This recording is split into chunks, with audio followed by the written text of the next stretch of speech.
Mira Business FM, your daily guide to the markets, money, and more.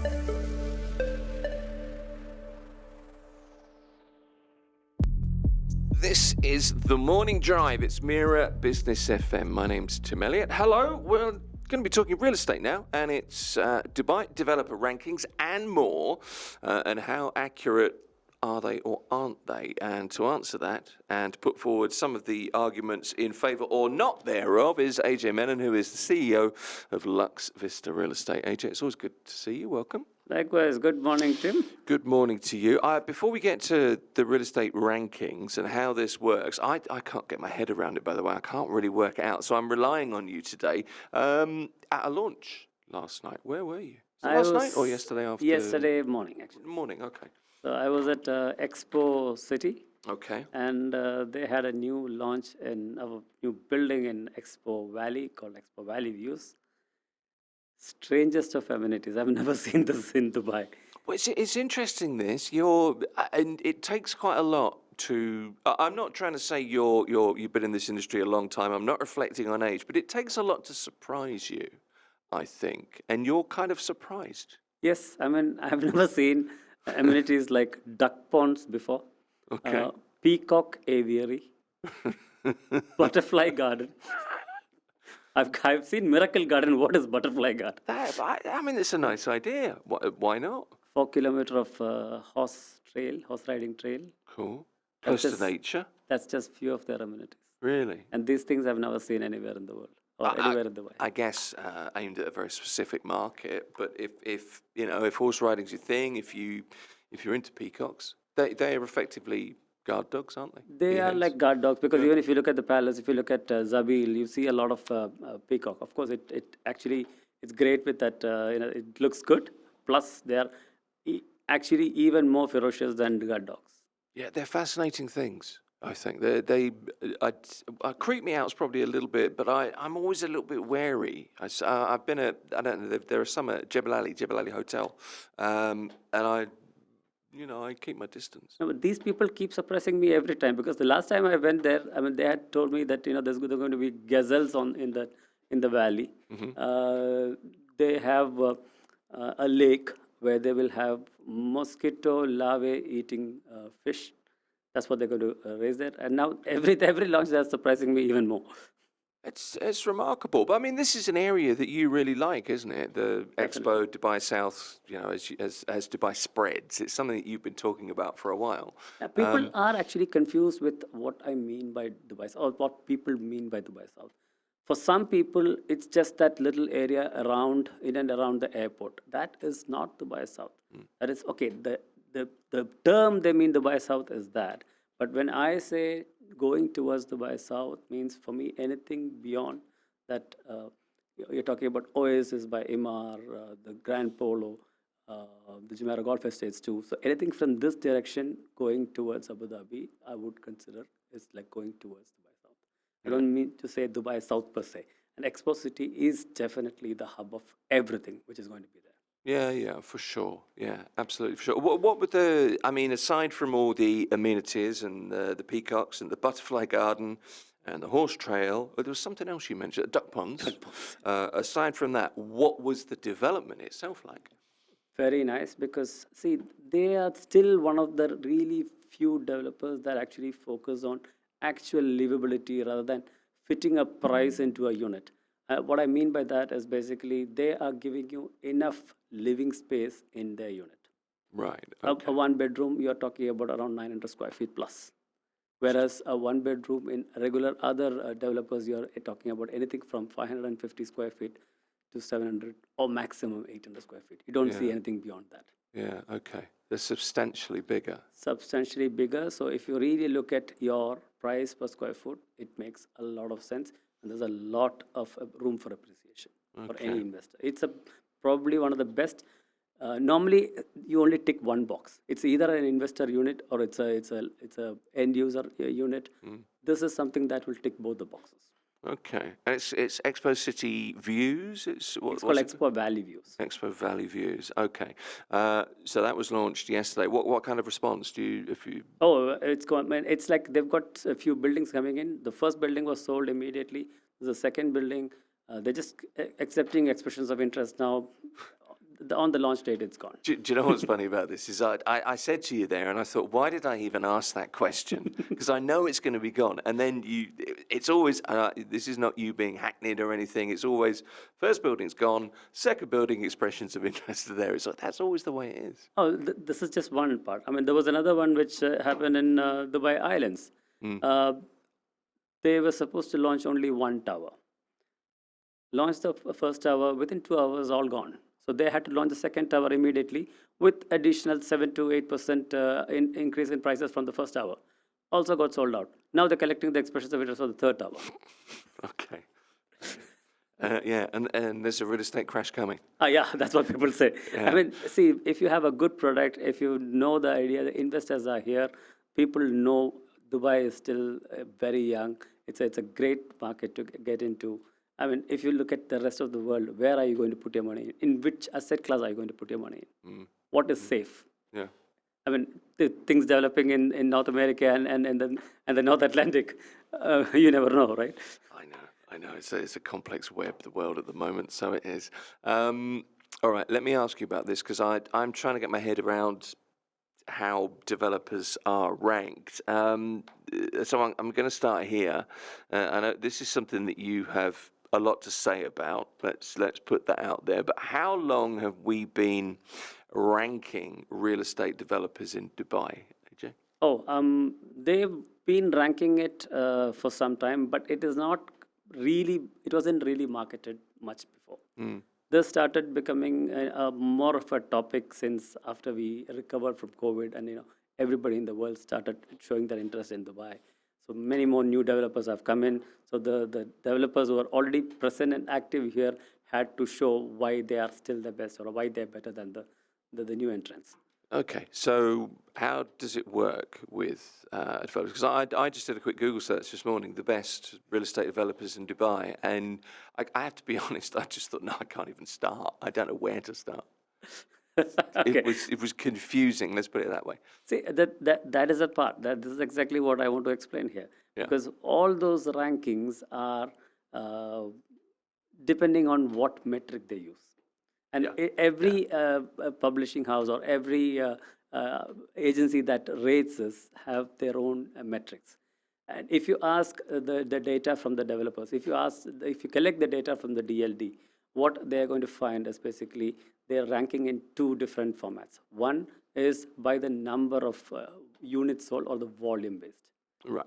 And the other one is basically the value of the units sold. So the total numbers. Yeah, okay. So That gives you an idea of how busy somebody is, I guess. exactly. So that just gives you an absolute number or absolute figures. That's about it. But you do not understand how relevant is it for you as an investor or as a buyer. Yeah, it just tells me that that particular developer's done lots of building and they've sold lots. It doesn't give me any idea of what I'll be living in, where I'll be living, how I'll be living, whether it's, I don't know, build quality. There's loads that's missed. If I'll actually separate both for you. Okay. If you're looking at the volume sold or the number of units sold, if you just look at it briefly as an average layman, what it really means is that this developer has sold a lot of units. The first information that you can actually gather is basically either they have a lot of units and they have a fantastic sales and marketing team. Fair. Right? Great for the developer. Yeah. They win. But is that relevant for you? And another thing that you can actually, if you dig a little bit more deeper, you can try to find out a little bit more. These number of units sold, are they spread all over the city, or are they in one single building? They're building a lot of units, or in a project or a community, they're building a lot of units. If that is the case, it is not great news for investors, because you are going to be competing with that number of co-investors or other buyers when you want to resell or when you want to rent that unit.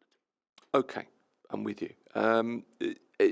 I need to step back just a second. Who are these rankings for? Who are developer rankings for? Who are they aimed at? They're just aiming for the potential buyers, whether they're based inside UAE or outside UAE, because obviously they do not know.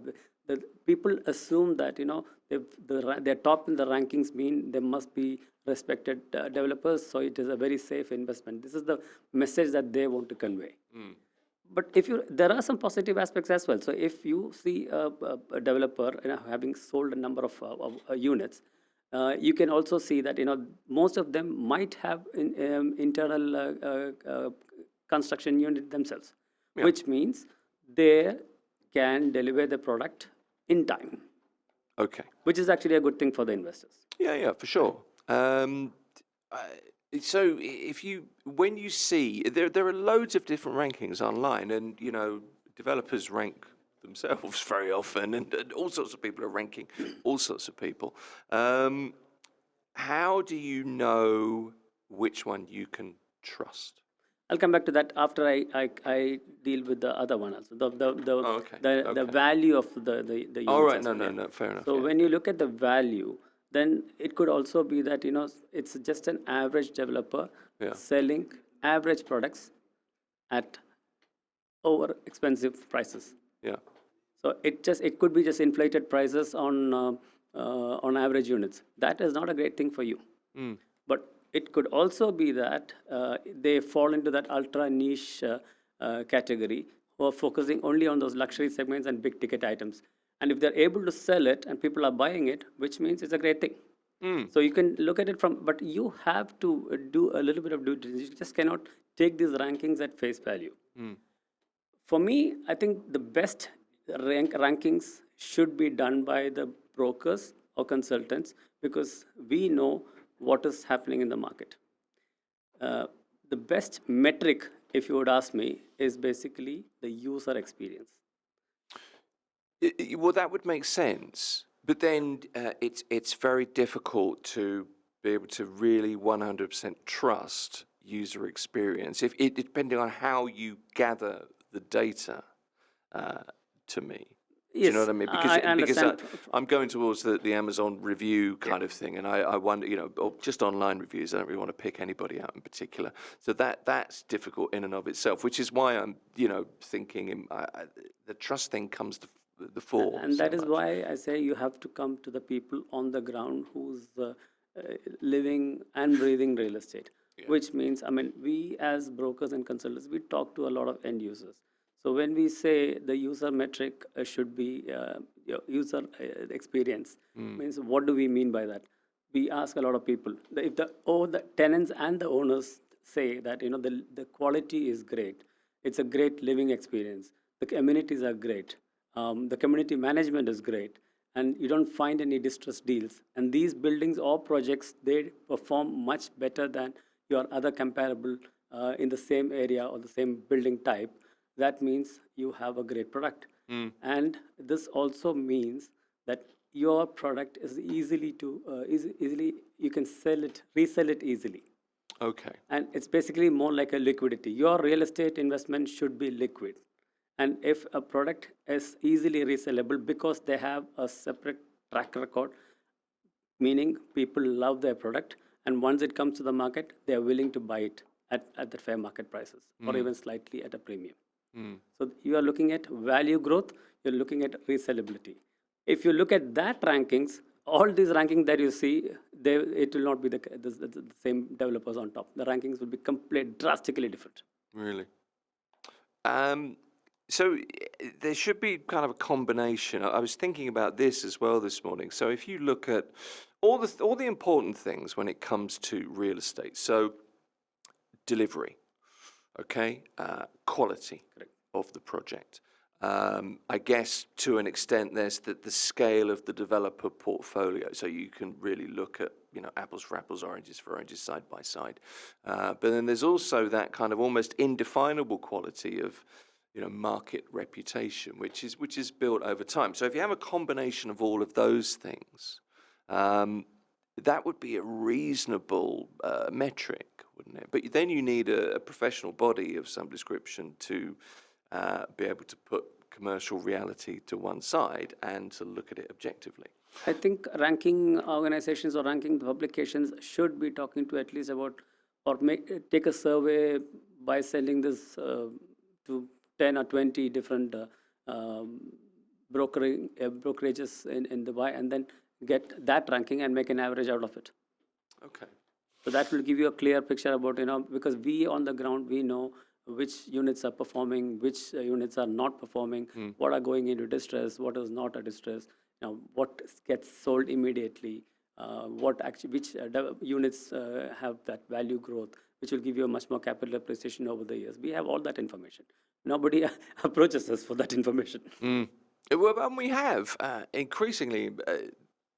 We have a pretty transparent market now. Figures are available, aren't they? But I guess there are still situations where it's best not to talk about certain things. I know, because you obviously cannot name certain developers. But see, most people have a conception that, or perception that, the more well-known a developer is, or the more units they sell, that they must be good. Unfortunately, that is not the case. No. Okay. So big is big. Popular is popular. Whether it's quality or not is a different matter, I suppose. So who's ranking? Who should be ranking developers? I think it should be a combination of everybody. Obviously, you can get the data from the DXB Interact or the Dubai Land Department, and you should also be sending this kind of feedback form to a few brokerage houses, and then compile everything and make a ranking out of mixing all those data, and then finding out which actually makes sense. Because this is what is going to add value to the buyer or the investor. Just random rankings of, by volume based or by value based doesn't make any sense to the average person or the average investor or the potential buyer out there. There's a perception, though, isn't there, that certain developers have lots. And if you look at property portfolios for developers, I looked at some this morning. Mira is way out in front. And I guess my perception of Mira is quality build, quality in terms of location, right at the top of the tree. And as you go down the list to different developers, it becomes purely perception, because I don't have any reference points there. Mira is a combination of both. Mira is basically, yes, if you look at it, it's actually by value, Mira is way ahead. If you look at volume, Bingati has overtaken Mira. Oh, that's interesting. Yeah, okay. But that definitely does not mean one is better than the other. No, that's the truth, and that's why I'm saying, my perception is, and I guess lots of us look at, oh, they're really big, they must be really good, or my friend said that. We don't really have any other quantifiable data anecdotally. And this is exactly what I want to dispel that myth, that misconception. That what you see is just what you see. It's not the absolute truth. Yeah. You need to dig a little bit deeper, or you should ask people who are doing this as a profession and unbiased. Because for me, I'm dealing with all the top tier developers. It doesn't matter if I'm dealing with this or that developer. End of the day, we are being paid by the developers if you do the deal. But you must have people coming to you and saying, so AJ, I want to buy a unit here, and there are lots of different types of buyers. But you must have people coming in and saying, and they're asking you questions, and you must be sort of quietly impressed that these people have done their due diligence. And you must have other people that are saying, this is really good, I'm going to buy it here, and ask nothing. Actually, we find all sorts of people. One part is basically, there are some... well, those are the extremes. Those are extreme. Some investors are even more knowledgeable than many of the brokers that I see. I bet. Those are the smart ones. They're the easier ones to deal with. And there's another category of people that say, we do not know anything. Please guide us. Please, we will go with your recommendation. Those are also very easy. Yeah. Because obviously we want the best for them. Yeah. Right? And there are some people who are stuck in the middle. They think that they know. They are stuck with their certain perceptions, and they're not willing to listen. Yeah. So then they ask me, how is this? How is that? So what I do is, I tell my staff, my team as well, that I know real estate, we should not be really emotional. But and eventually it becomes an emotional decision. Any real estate purchase, be it an investor as well, there is some sort of emotions that is guiding the decision making process. Well, there has to be. It has doesn't to be, yeah. There does have to But when they say compare between this unit and that unit, what we should ideally say is like we should give them the pros and cons of both, and then let them do their own decision. Yeah. Because I know that if I know, for example, if I'm very convinced about Expo, and if somebody comes and tells me about something else, my first thing is to say, okay, take this. This is a great one. But it might be great if somebody is actually willing to say, okay, I will go with your recommendation. Then definitely they will listen to me, which is going to be a great thing. But if it's somebody who's in that middle, I would say, okay, this is what it is. This is what it is. I will not show my emotions that I prefer this over this, and then let them make their own decision. I mean, one of the things that I think makes a real estate agent stand out, and I guess lots of what you're saying points to this, is the ability to put yourself in somebody else's shoes when it comes to buying a place, because you're making this commitment, which, as you say, shouldn't be an emotional commitment, but it ends up being that because it is a great deal of money. It's where you're going to be, exist, live, have a family, whatever it is. And I guess the best real estate agents kind of take themselves out of the equation completely. Correct. Yeah. Because what I think is nice may not be nice for them. Sure. Because for me, if I think that buying a penthouse is better than a villa, but maybe that person wants a villa. They want to have a plot. They want to have some garden out there. It's their lifestyle choice that I shouldn't be making that imposing my emotions into their buying choice. No, for sure. So I mean, if you're making or thinking or about to make a real estate commitment or a decision at the moment, what's the best way to? Let's go back to the developer thing again. If you're looking at multiple developments, trying to make a choice, how do you choose a developer based on the fact that we've said most of these rankings don't really mean very much, and there is no independent body that does that I'm aware of. I don't think there is no independent body. What's the kind of rule of thumb? I mean, just do your research. See, if you look at Dubai, if you're going to any of those tier 1 developers, they're pretty much a safe choice. Right. But I'm talking about the likes of Miras and Emar and Ellington and those Nakhil and those names. Sherwood Realty, people like that, or I would say I'm talking about either government or government-backed one and the primary. I'm with you. The secondary, the private developers, even those we have tier 1 and tier 2. Sometimes the tier 2 might be a better option for you with your investment goals, with the budget that you have. So it is not one size fits all. So they have to come and talk to us. They have to tell us what their objective is. Is it capital growth? Is it a place where you want to live? Or is it a place that you're just putting up money for investment and you're getting a rental yield? But even those units, you should not buy a non-livable unit thinking that it's just an investment unit, is for tenants. No, tenants are also human beings. They would also want to live in a nice place. So when you buy a good product which is livable, whether if it is for investment or if it's for personal use, I think that should be your primary. You should be looking at that aspect first. Okay. And your budget, of course.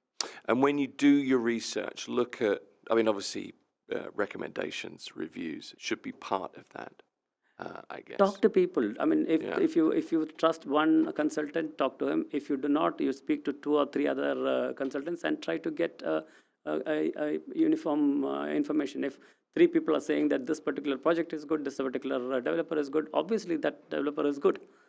And if only one person is not saying one thing and another person is saying something else, then it's nobody's even sure about it. But obviously, if you look at if you ask 10 brokers about, say, for example, Ellington, 7 of them are going to say great things about it. So which means it's a majority. I always listen to you and I always think you love doing this, don't you? Oh, really? You really do love doing this. Definitely. This is your thing. So think about talk to people, recommendations, reviews. Look at the portfolio, the credibility of the developer. Track record, I suppose, in terms of projects, financial stability. The other thing I was going to say to you was how important is customer service? Very, very important. Because, and you talked about Emar. Emar staff or salespeople, they themselves agree that Emaar has a above average product. They are not the best in quality, contrary to the popular belief. Okay. Their locations are not in the greatest of places. The best thing about Emaar is master of master communities, community living. They are champions of that. And Emaar equals infrastructure. They go to a place and that place develops. Infrastructure just follows them. Yeah, that's true, actually. Yeah. So if you look at Arabian ranches back in the day, it was nothing, in the middle of nowhere. If you look at Emirates Living, it was in the middle of nowhere. And then just the city just follows. It's interesting, actually, because I remember Arabian ranches back in the day, and a lot of people went, "That's miles away from," and there was a real exclamation. But now it's not. If you look at, the units are average units. It's not like, it's not like private developers. I've seen private developers even giving stunning projects out there. The projects that even excels what is being shown in the brochures. Fantastic products. Emaar is not that, but Emaar has a track record. Emaar has a reputation. Emaar has that customer service. What happened when that rains happened? They took care of all those the flooding the units in Dubai Hills. Yeah, so that is where a developer like this steps up and takes responsibility, takes accountability, and supports the customers. And that is called true customer service. Yeah. And that's why they rank very well. So, ranking developers this morning, we're a little bit over time, but hey, what you going to do? I'd like to add one more thing here. Basically, go on. I've seen a lot of brokers, a lot of agents, do this Instagram reels comparing this developer or that developer, Emaar versus Damag, Shoba versus Bingati. Come on, they are developers. They've developed multiple units. They're way bigger than you. Your pay grade is not, to rate them. You're way below that, right? Just let them be. The thing is, they are in a position to do whatever they are able to do because they have actually delivered units left, right, and center. And people have some kind of trust in them. And again, when you are rating them, this is better than this, you're not giving that context. You're not giving what basis are you ranking. And when somebody sees, I understand it's a 60-second Instagram reel. You cannot really give a lot of information on that. But that just is spreading misinformation or just some kind of a misconception to all your viewers and audience. And they just, if 10 people are going to say the same thing, they will have that thing in their mind. Okay, I think that 5 people told me that, Damak is not great. Instagram reels are great in lots of ways, and they're particularly great when it's dogs fighting cats or cats jumping on dogs or saving people from lions. But there are times when you think, I'm not sure you can get that across in a 1-minute semi-entertaining video format. So yeah, a pinch of salt is needed, isn't it? That's fair. Ajay Menon is the CEO of Luxe Vista Real Estate. Joins us every Tuesday morning. It's always good to see you, Ajay. Thank you. Likewise, Tim. Appreciate it. So the Morning Drive, this is Mira Business FM. Like and subscribe if you come across us on social media. We always appreciate that.